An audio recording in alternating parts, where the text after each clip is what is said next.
जय श्रीकृष्ण बालमित्रांनो.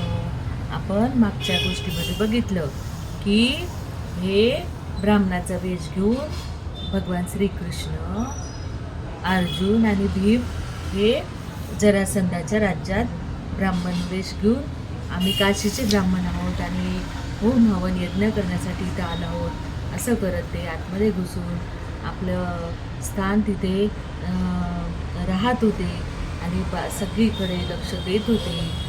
जरासंधाचे सगळे हालचालीवर त्यांनी नजर ठेवलेली होती. आणि त्याच्यानंतर असंच एक दिवस ते खूप जोरजोरात ते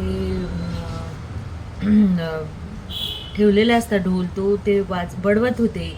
आणि त्या बडवत असताना सगळे एकत्र आले आणि त्यांनी बघितलं की कोण वाजवतंय असं म्हणून म्हणून सत्य बोल, तू कोण आहेस, काशीकर की इंद्रप्रस्थ कर. आणि हे कंसाच्या लक्षात आलं, एवढ्या जोरजोरात कोण ढोल वाजवतंय. सम्राटाच्या यज्ञविधीसाठी गुरुच्या आज्ञेनं आलो आहे. कृष्णाने सांगितलं.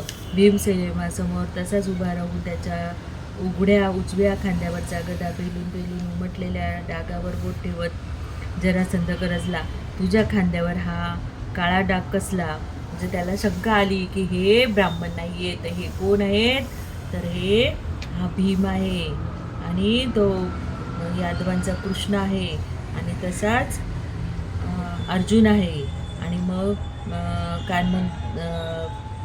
माझ्या स्वामींनी त्याचं उत्तर अपेक्षित धरूनच त्याला प्रश्न टाकला होता. तो अर्जुनाला आव्हान देत त्यांच्याशी बोलत असताना चपडाईने भीमसेनाला एक कुजबुजता कानमंत्र दिला. वैजंतीवरून हात फिरविताच तू त्याला आव्हानानं अंगावर घे. आणि मग त्यांनी सांगितलं की तुम्ही इथे आले आहात ते कशासाठी आला आहे ते मला खरं खरं सांगा.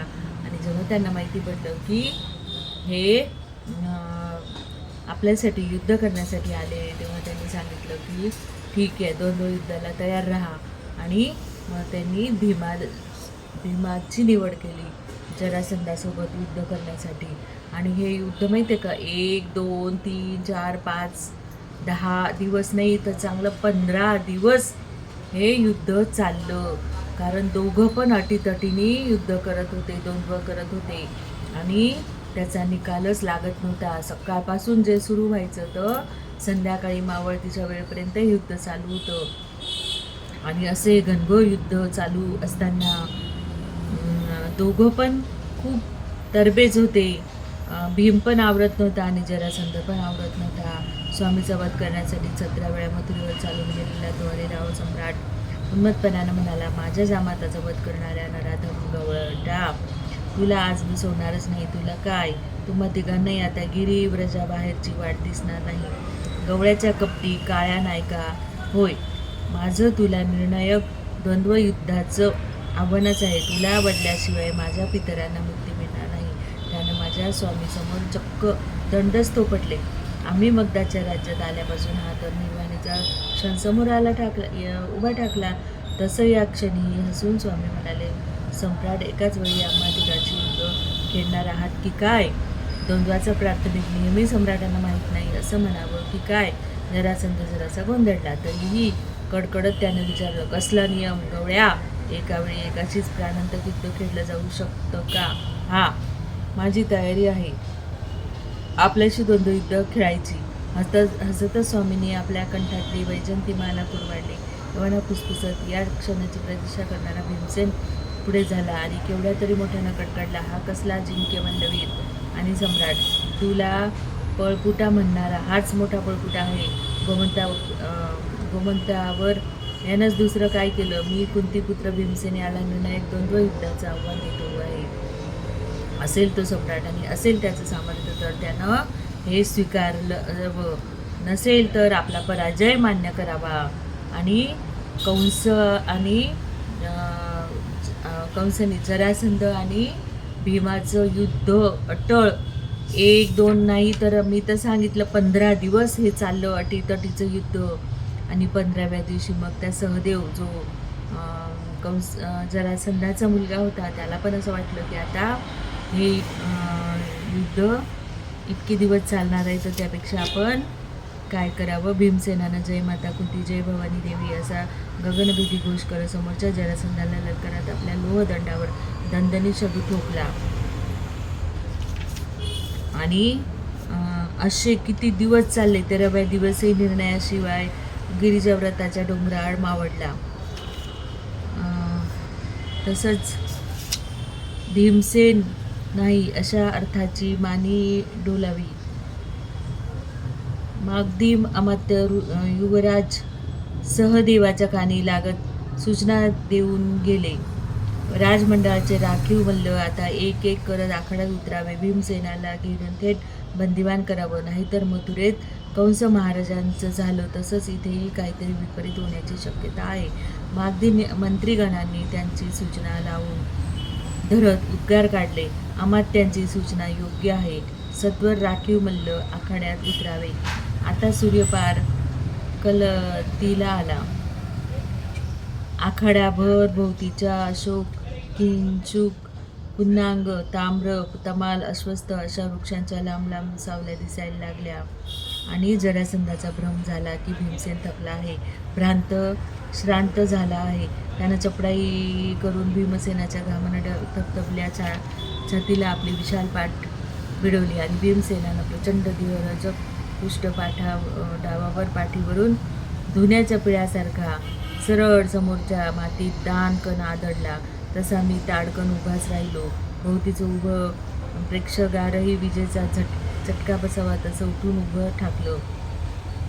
त्यातील काही क्षण चकचक करीत चक हळहळले. काही जण मागदी पागुटी हवेत उडवीत हर्षोन्मादात थैथै नाचत गरजले. आणि आपलं सर्व सामर्थ्य दोन्ही मांड्यात एकवट अवरोधलेला भीमसेन जरासंधाला तसुभरी काही ताणता आला नाही. तसा क्षणी गोंधळलेला जरासंध कपाळावरचा घाम निण्यासाठी थांबला, असावध झाला. याच नेमक्या क्षणाला भीमसेनानं मत्स्यासारखी चपडाई केली. आपल्या दोन्ही पायाच्या क्षणात त्याला कैचीसारखा तिडा घातला. असा एक वीज झटका दिला की जरासंध समोर तोंड घशी मातीत कोसळला. याच नेमक्या क्षणाची वाट बघणाऱ्या द्वारकाधीशांनी कटीच्या वस्त्रातील पांचजन्य बाहेर घेऊन माधवी आभाळाकडे ग्रीवा उंच उचलून तो शिवकर पांचजन्य कंठाच्या धमन्या तटतटीत फुगवीत प्राणपणानं फुंकला. शंकाचा संकेत पकडत पालत्या पडलेल्या जरासंधाच्या कंठाभोवती भीमसेनानं आपला निर्णायक प्राणांत कंटाकाचा पाश आवडला.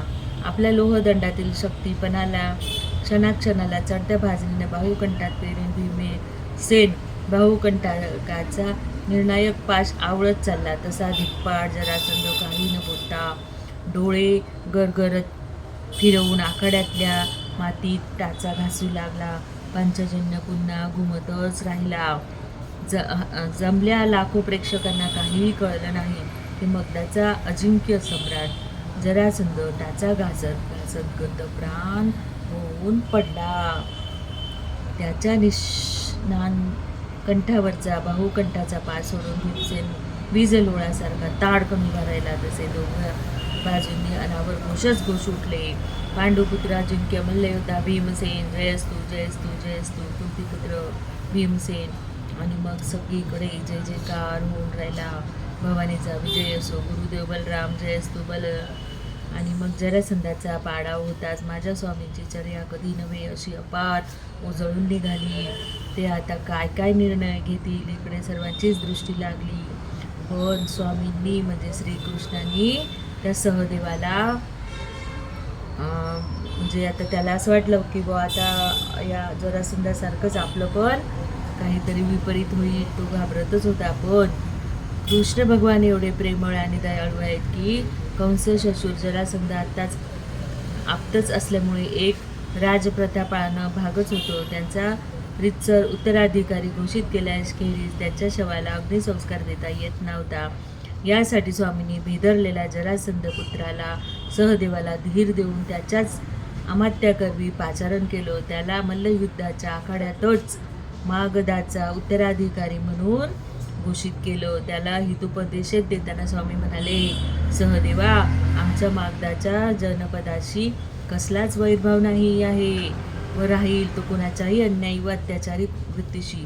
लवकरच माझे आतेबंधू इंद्रप्रस्थाचे पांडव राजसूयज्ञ करतील, तेव्हा तुला काय ते द्यायचं ते तू धनधान्य उपहार समवेत तू धाडावेस.